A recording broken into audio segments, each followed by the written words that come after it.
ప్రశాంతంగా ఉండే విశాఖ ప్రాంతంలో ఆంధ్ర యువత పేరుతో జగన్ అలజడి సృష్టించే ప్రయత్నం చేస్తున్నారని మంత్రి గంటా శ్రీనివాసరావు విమర్శించారు. ప్రత్యేక హోదా పేరుతో దిశానిర్దేశం లేని వ్యక్తులు చేసే ఆందోళనలకు పవన్ కళ్యాణ్ లాంటి వ్యక్తులు మద్దతు పలకడం బాధాకరమన్నారు. ఆందోళనలు చేసి ఆంధ్రప్రదేశ్కు చెడ్డ పేరు తీసుకువచ్చే ప్రయత్నం చేస్తున్నారన్నారు. ప్రత్యేక హోదాపై పోరాటం చేయాలంటే ఢిల్లీలో ప్రధాని మోదీ దగ్గర పోరాటం చేయాలన్నారు.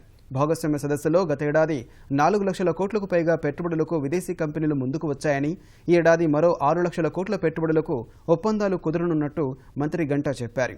గత ఏడాదిలో రాష్ట్ర ప్రభుత్వం 9.5 లక్షల ఉద్యోగాలు ఈ ఒప్పంద పత్రాల ద్వారా రాబట్టినట్లు మంత్రి వివరించారు. ఈ విషయమై జగన్ బొత్సకు అనుమానాలుంటే బహిరంగ చర్చకు సిద్ధమని మంత్రి గంటా ప్రకటించారు. వైఎస్ జగన్మోహన్ రెడ్డి గారు, మరో పక్క పవన్ కళ్యాణ్ గారు సోషల్ మీడియాలో చిన్న న్యూస్ స్ప్రెడ్ చేసి ర్యాలీలు, శాంతి ప్రదర్శనలు అని చెప్పి ఒకటి చెప్పడం జరిగింది. ఈరోజు అభివృద్ధికి ఒక అడ్రస్గా, ప్రశాంతతకు మారుపేరుగా ఉన్న విశాఖలో ఆ బ్రాండ్ ఇమేజ్ పాడు చేయాలి. ముఖ్యంగా ఏదైతే 27, 28 జరుగుతున్న ఇన్వెస్టర్స్ మీట్లో ఒక ఇన్సెక్యూరిటీ సృష్టించాలనే ఉద్దేశంతో ఈరోజు రిపబ్లిక్ డే దేశం మొత్తం కూడా ఒక రెడ్ అలర్ట్ ప్రకటించారు. మొత్తం విమానాశ్రయాల దగ్గర నుంచి, రైల్వే స్టేషన్ల దగ్గర నుంచి ప్రతి చోట కూడా తనిఖీలు ముమ్మరంగా చేస్తూ ఈ సెక్యూరిటీ యాంగిల్లో విస్తృతంగా చర్యలు చేపడతా ఉన్నారు. అటువంటి రిపబ్లిక్ డే. మరో పక్క రేపు ఎల్లుండి ఈ పార్ట్నర్షిప్ సమ్మిట్, దాదాపు 40-50 దేశాల నుంచి ఇప్పటికే ట్రేడ్ మినిస్టర్స్ కానీ లేకపోతే డెలిగేట్స్ కానీ వాళ్ళందరూ విశాఖ వచ్చున్నారు. ఇటువంటి సమయంలో ఈ ఏదైతే ఒక ప్రత్యేక హోదా గురించి, ఈ శాంతియుత ప్రదర్శన, లేకపోతే కొవ్వొత్తుల ర్యాలీ, లేకపోతే కాగడాల ప్రదర్శన లాంటి పేరుతోటి ఒక అరాచకం, ఒక విధ్వంసం, ఒక ఇన్సెక్యూరిటీ అందరిలో సృష్టించడం కోసం ఈరోజు ఇది పనిన కుట్రగా మేము భావిస్తూ ఉన్నాం. మీరు ఇంకొక టైం ఏదైనా ఉంటే పెట్టుకోండి, దానికి అఫిషియల్గా మీరు పర్మిషన్ పెట్టుకోండి, చేయండి. మాకేమి ఎటువంటి అభ్యంతరం లేదు. మీరు ఎన్ని డెమోక్రసీలో ఎన్ని రకాల ప్రయత్నాలు చేయాలి చేసుకోవచ్చు, చేయండి. మాకు ఎటువంటి అభ్యంతరం లేదు. కానీ టైమింగ్ ఈరోజు రిపబ్లిక్ డే, నేషనల్ అలర్ట్ ఉంది. మరోపక్క సమ్మిట్, దానికి సంబంధించి దేశ విదేశాల ప్రతినిధులు వచ్చినారు. ఈ సమయంలో మన ఆంధ్రప్రదేశ్, ప్రత్యేకించి వైజాగ్ బ్రాండ్ ఇమేజ్ పాడు చేస్తే మేము చూస్తూ ఊరుకునేది లేదు. హోదా పేరుతో జగన్ అరాచకం సృష్టించేందుకు ప్రయత్నిస్తున్నారని కార్మిక శాఖ మంత్రి అచ్చెన్నాయుడు విరుచుకుపడ్డారు. రాష్ట్రానికి పెద్ద ఎత్తున పెట్టుబడులు వస్తుంటే చూసి ఓర్వలేక నిరసనలు చేపడుతున్నారన్నారు. రాష్ట్రాభివృద్ధి జగన్కు పట్టదని, ఈ విషయాన్ని అందరం అర్థం చేసుకోవాలన్నారు. విశాఖలో ఉన్న ప్రశాంతత చెడగొట్టే ప్రయత్నాలు అడ్డుకుంటామన్నారు.